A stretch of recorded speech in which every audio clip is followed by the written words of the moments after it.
को मिलना है। अराजकता पैदा करने वालों के खिलाफ जीरो टॉलरेंस की नीति के तहत ये डबल इंजन की सरकार नीतीश जी के नेतृत्व में कार्य कर रही है। और बहनों और भाइयों, जो बाकी बच जाता है यूपी का बुलडोजर उसको पूरा कर लेता है। और मैं तो आप सबसे यही कहने के लिए आया हूं, एनडीए यहां पर सभी नेताओं ने प्रधानमंत्री मोदी जी के नेतृत्व में, उनके मार्गदर्शन में, नीतीश जी के नेतृत्व में यहां पे हमारे जितने भी अन्य सहयोगी दल हैं, लोक जनशक्ति पार्टी है, जीतन राम मांझी जी की पार्टी हम हैं, इन सभी ने मिलकर के तय किया है कि बिहार को अब जंगल राज की ओर नहीं जाने देना है, बल्कि बिहार के अंदर कर्पूरी ठाकुर, बाबू जगजीवन राम, डॉक्टर राजेंद्र प्रसाद जी और जयप्रकाश जी की विरासत को आगे बढ़ाते हुए एक जन राज के रूप में बिहार को आगे बढ़ा करके यहां की एक एक व्यक्ति की आवाज को सरकार तक पहुंचाने की सरकार फिर से यहां पर बनानी है। और एनडीए इस बीच से एक बार फिर से अपने मुद्दों के साथ, विरासत और विकास के इन मुद्दों के साथ आपके सामने है। बहनों और भाइयों, सीवान में वह जंगल राज फिर से मत आने दीजिए। आपने देखा होगा कैसे चांद बाबू के पुत्र के ऊपर इसी सीवान में एसिड उड़ेलने का काम हुआ था। ये वही बिहार है। ये अपराधी फिर से जीवित न होने पाए। ये कांग्रेस को, आरजेडी और समाजवादी पार्टी जैसे दलों को शोभा दे सकता है कि वे किसी पेशेवर अपराधी और माफिया को गले लगा करके किसी बाबर और किसी औरंगजेब की मजार में जाकर के सजदा पड़े, लेकिन यहां किसी सच्चे भारतीय को शोभा नहीं देता है। ये नहीं देता है। हम लोग तो उसी मार्ग के पथिक हैं जो गर्व से इस बारे में बोलता है कि रामलला हम आएंगे, मंदिर वही बनाएंगे और बना करके दिखा भी देते हैं। अब किसी को संदेह है अयोध्या में राम मंदिर के निर्माण में? किसी को संदेह है? लेकिन ये लोग प्रश्न उठाते थे, कहते थे कैसे होगा? हमने कहा अयोध्या को सुंदरतम नगरी के रूप में स्थापित करेंगे। और आज आप देख रहे होंगे अयोध्या सुंदरतम नगरी के रूप में स्थापित हो गई ना? कोई संदेह है क्या? कोई संदेह है क्या? और उत्तर प्रदेश में इन माफियाओं के ऊपर कार्रवाई कैसे होती है आपने देख लिया है ना? ये डबल इंजन की सरकार ही कर सकती है।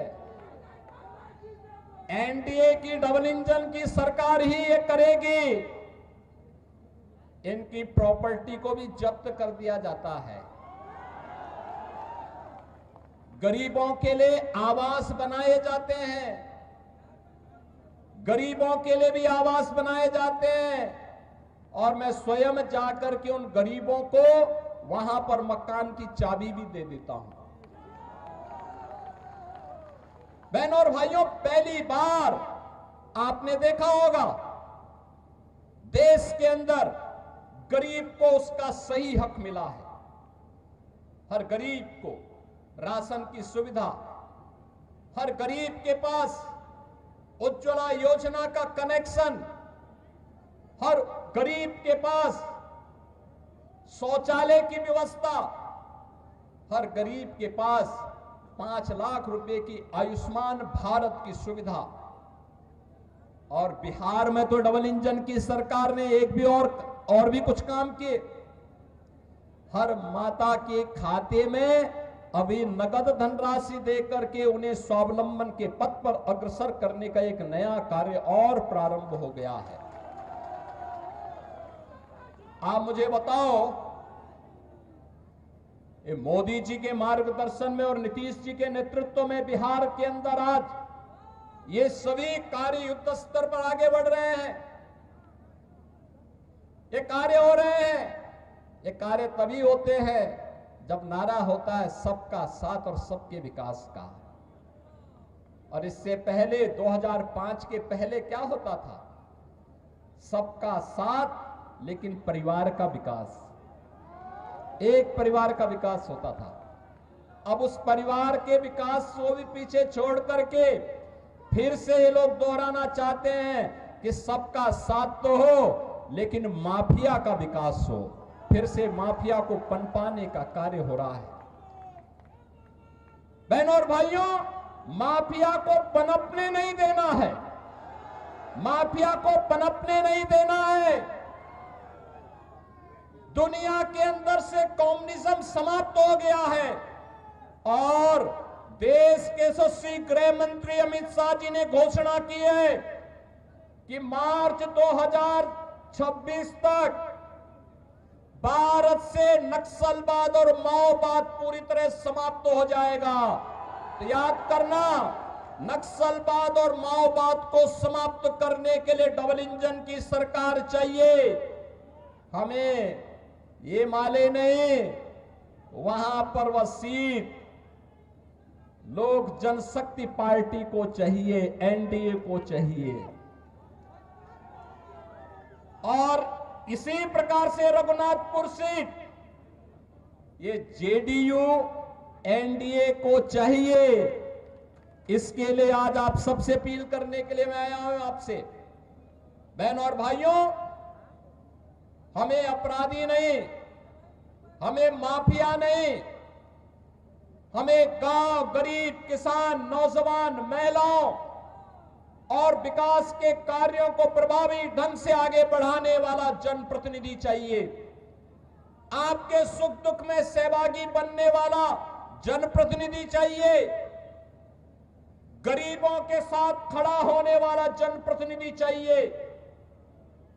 अत्याचार और शोषण कराने वाला नहीं, पर्व और त्योहारों के समय दंगा कराने वाला नहीं,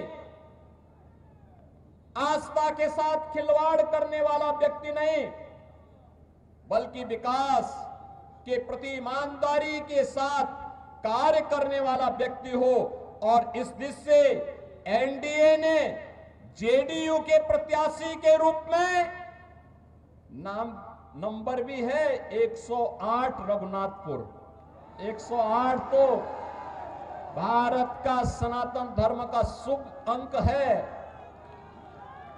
और शुभ अंक में एनडीए ही आनी चाहिए। सहमत है ना? सहमत है ना? किसी अशुभ को मत आने देना, किसी ऐसे व्यक्ति को मत आने देना जो यहां के पहचान के सामने संकट खड़ा करे। तो श्री विकास कुमार सिंह को रघुनाथपुर से और दरौली से श्री विष्णुदेव पासवान जी को, नाम भी विष्णुदेव पासवान, ये दो प्रत्याशी एनडीए के हैं, विजयी बना के भेजेंगे, बना के भेजेंगे। ये पीछे लोग क्यों, यहां इतनी बड़ी संख्या में लोग खड़े हैं, सभी लोग पीछे देखो और पीछे देखो, इधर देखो, सभी लोग सहमत हैं? विजयी होकर के जाएंगे ना दोनों लोग? आप लोग घर घर जाएंगे, एक एक घर में जाकर के मेरी अपील को पहुंचाएंगे। विरासत और विकास के लिए, यहां के नौजवानों के रोजगार के लिए, अन्नदाता किसानों की खुशहाली के लिए, बहन और बेटी की सुरक्षा के लिए और व्यापारियों को एक उन्मुक्त वातावरण में व्यापार करने के लिए, ऐसा वातावरण देने के लिए फिर से बिहार के अंदर एनडीए सरकार चाहिए। आप सभी सहमत हैं ना? होना चाहिए ना? नौजवानों को रोजगार मिलना चाहिए ना? किसानों को खुशहाली आनी चाहिए ना? बहन और बेटियों की सुरक्षा होनी चाहिए ना?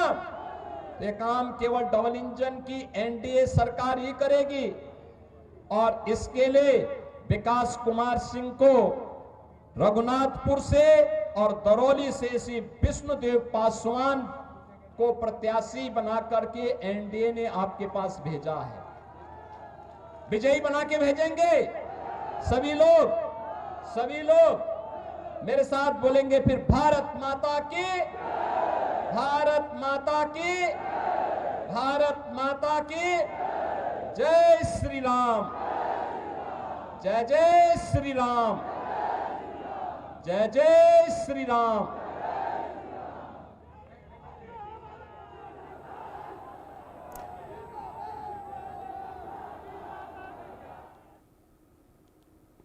तो इसी बीच आपको बता दें कि आप सीएम योगी आदित्यनाथ को सुन रहे थे, जिनकी मौजूदगी बिहार